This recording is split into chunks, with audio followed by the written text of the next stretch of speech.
Hi, my name's Sarah. I'm 19 years old, about to be 20, and I've had diabetes for going on 9 years. I was diagnosed right before my 11th birthday, and I had spent that whole summer obviously feeling really, really crappy, but I'd been really thirsty, really hungry, and obviously peeing a lot. My mom, um, she knew that something was wrong with me because my grandma, her mom had had diabetes, and so she'd had some experience with it. And I kind of feel like moms have like a sixth sense in a way. So she said that I needed to go get checked out by a lab, but we were on vacation, so we just waited until I came back to the United States. And I remember the weekend before the day I was diagnosed, I was at a block party with my dad, and they had ice cream, and I was eating this really big bowl of ice cream. And my dad said to me, you should be careful, you might have diabetes. And I said, I don't have diabetes. That was obviously incorrect. I was not a very smart 10-year-old.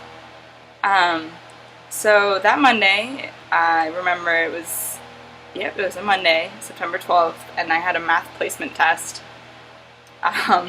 Just extraneous knowledge about that day.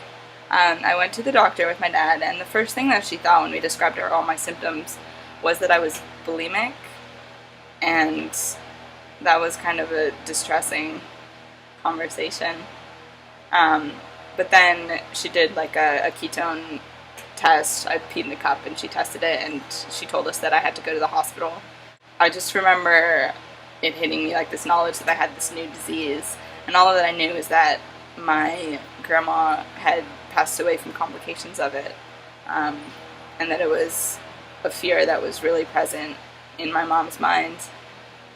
I just remember feeling really, really confused and shocked and kind of alone in a way. My mom was out of the country, my dad had to work, and my sister had to go to school.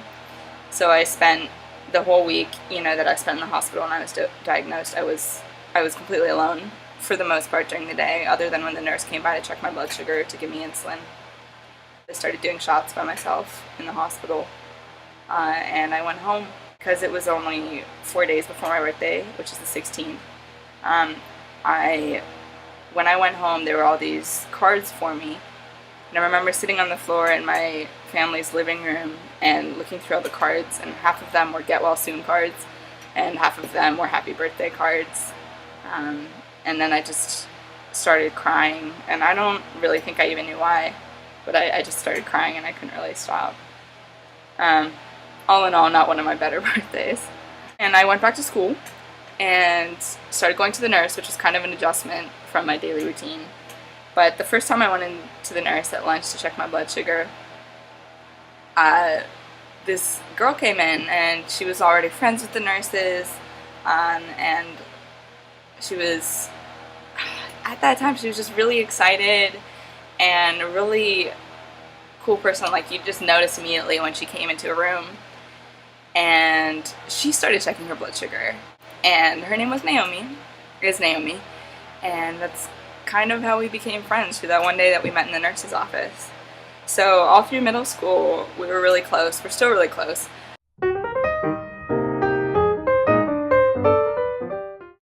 And we also had a mentor who started a little small diabetes support group for us, and that kind of was with me through middle school.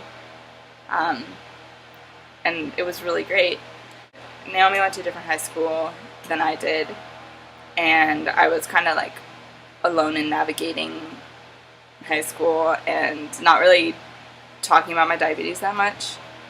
And my mom and dad tried to encourage me to join, another support group, or to start doing work with JDRF, or doing the walks, all that kind of stuff. I was really stubborn against doing stuff with my diabetes.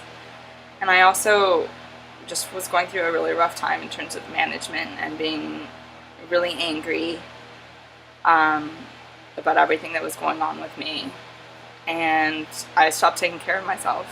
it took me pretty much all of high school to get past that. But I would say that the moment when stuff really started turning around for me again would be when I started working at a summer camp that I'd actually gone to as a kid that's for kids with special health needs, special medical needs. My first day, my boss, who used to be my camp counselor when I went to this camp, she came up to me all excitedly and she said, there are a bunch of other people with diabetes on staff this year. And that was really exciting. And I met one of them, and again, I did that whole awkward, like, I heard you have diabetes, I have diabetes too. And that was, I guess, the beginning of a beautiful friendship.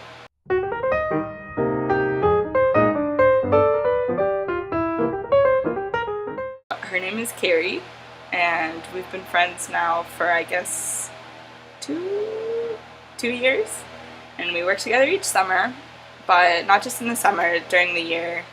We're always texting or calling each other and talking about not just our diabetes stuff, our diabetes problems, I guess, but everything else that goes on in our lives. And I'm saying she, but this video is kind of for Carrie and kind of for everyone else. Anyway, we just decided that it would be really cool if we started making vlogs to send to each other, just about dealing with type 1, but also about being a person, you know, a human being who has a chronic illness and the ups and downs of that. And we also just wanted to find a really cool way to keep in touch with each other and to be able to share that with the rest of the world. I guess see you next time.